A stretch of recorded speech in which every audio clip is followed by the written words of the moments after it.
कहते हैं मनुष्य को दो चीजें बड़े भाग्य से मिलती हैं। दो चीजें बड़े भाग्य से मिलती है।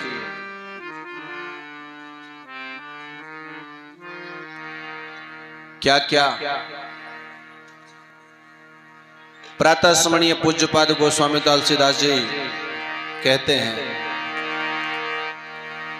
पहली चीज, बड़े भाग्य मानुष तनु पावा,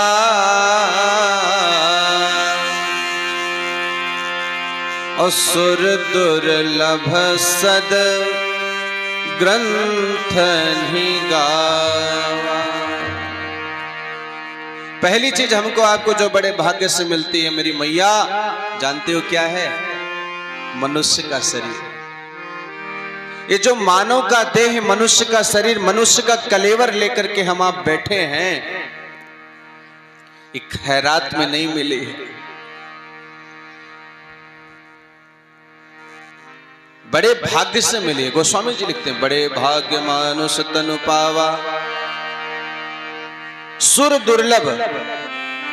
ये मनुष्य का शरीर, सुर यानी देवता, देवताओं को भी दुर्लभ है।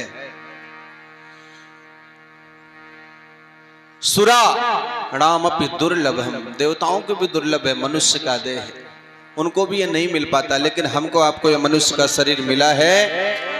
इसका मतलब है कि हमारा बड़ा भाग्य है।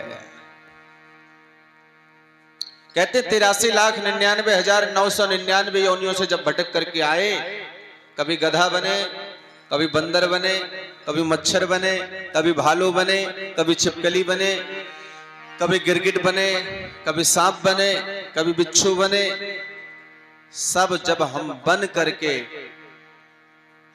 आए, तब जाकर के भाइयों बहनों, जब परमात्मा की हम सब के ऊपर बड़ी कृपा हुई, बड़ी करुणा हुई, तब जाकर के सुंदर नर्तन मिला।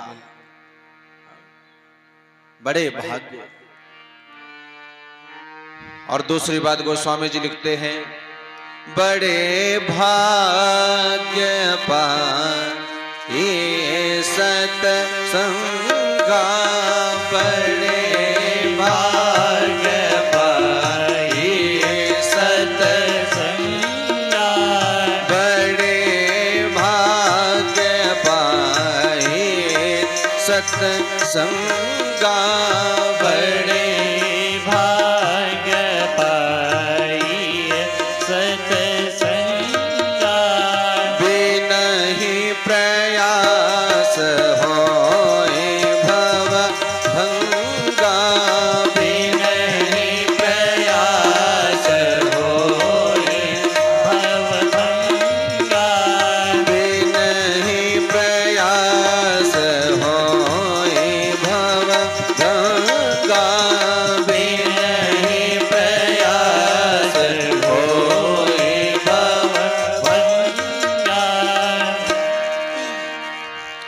गोस्वामी जी लिखते हैं, दूसरी चीज, बड़े भाग्य पाई सत्संगा। ये जो सत्संग में आप लोग बैठे हैं ना, आप सबका बड़ा भाग्य है कि आप सभी लोग सत्संग में बैठे हुए हैं। बड़ा भाग्य है आपका, भगवान की बड़ी कृपा है। कहते बिनु सत्संग विवेक न होई, राम कृपा बिनु सुलभ न सोई। सत्संग मिला तो हमको बड़े भाग्य से है, लेकिन भाइयों बहनों, इस पर भी मेरे भगवान की कृपा है आपके ऊपर।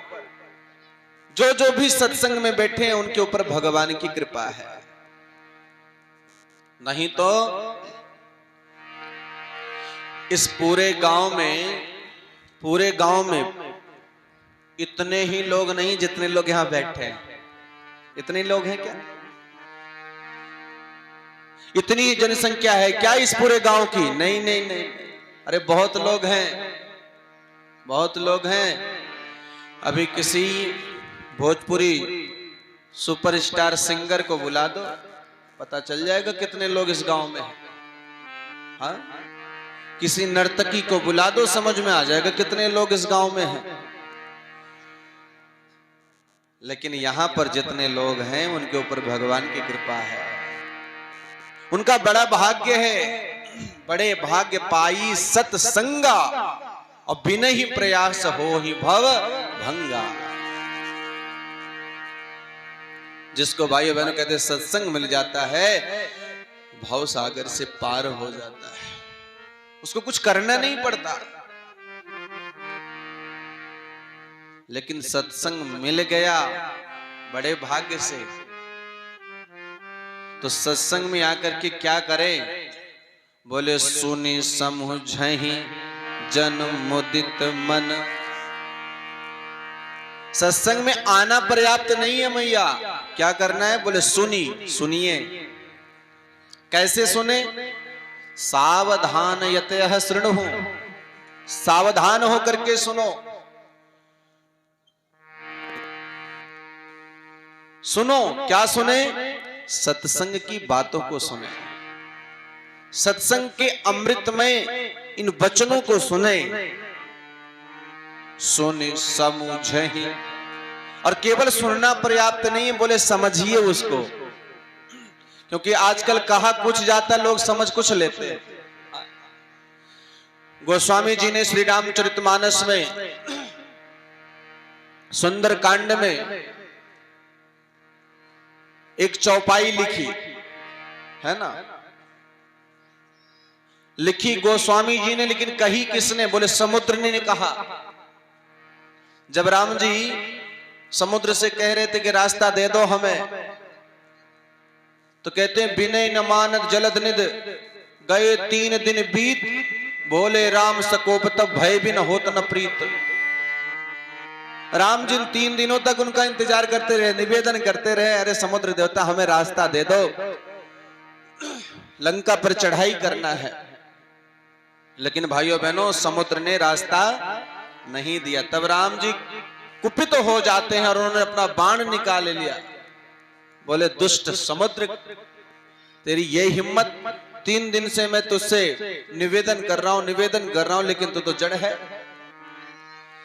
तो जब भगवान ने तीर निकाल लिया, तब जाकर के समुद्र प्रकट हुआ और प्रकट होकर के भगवान के चरणों में गिर गया और उसने कहा, महाराज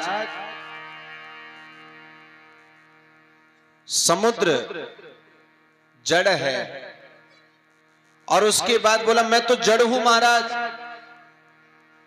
मैं तो मूर्ख हूं महाराज, मैं अपने अहंकार में था, गलती हो गई, क्षमा कर दीजिए महाराज। और समुद्र ने ही कहा, ढोल गंवार शूद्र पशु नारी। किसने कहा? ये गोस्वामी जी का विचार नहीं है, राम जी ने नहीं कहा। किसने कहा? समुद्र ने कहा। ढोल गंवार शूद्र पशु नारी, सकल ताड़ना के अधिकारी। ढोल गंवार शूद्र पशु नारी, सकल ताड़ना के अधिकारी। ताड़ना का मतलब क्या होता है भाइयों बहनों? ताड़ना के कई अर्थ होते हैं, लेकिन जो इस चौपाई में कहा गया है, उस ताड़ना का जो है चारों जगह पर अलग अलग अर्थ हुआ है, चारों जगह पर अलग अलग अर्थ हुआ है। ढोल, बोले साहब ढोल के सामने जाकर के हाथ जोड़ लो। हाँ, बोले ढोल के सामने जाकर के हाथ जोड़ लो, कह दो ढोल बज जाए। ढोल बजेगी क्या?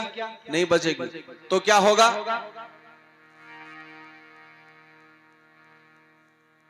ढोल बज जाए, ढोल बजेगी क्या? नहीं बजेगी। तो उसको क्या करना? बोले ताड़ना। ताड़ना का मतलब यहां मारना पीटना नहीं है, लोगों ने गलत अर्थ लगाया भाइयों बहनों, मारना पीटना नहीं है। तो क्या है? बोले उसको शास्त्रीय संगीत के अनुसार स्वर के साथ थाप देने को यहां पर भाइयों बहनों ढोल के विषय में कहा गया। क्योंकि जब हम बिना स्वर में बजाएंगे, इधर उधर पीटेंगे तो ढोल फूट जाएगी, है ना? तो यहां पर ये बात। और उसके बाद ढोल गंवार। गंवार का मतलब हम लोग सोचते हैं जो गांव के लोग हैं उनको गंवार कहते हैं। नहीं भाइयों बहनों, गंवार का मतलब होता है जो विवेकहीन होता है, जो बुद्धिहीन होता है। गंवार हम भी हो सकते हैं, गंवार ये भी हो सकते हैं, गंवार कोई भी हो सकता है।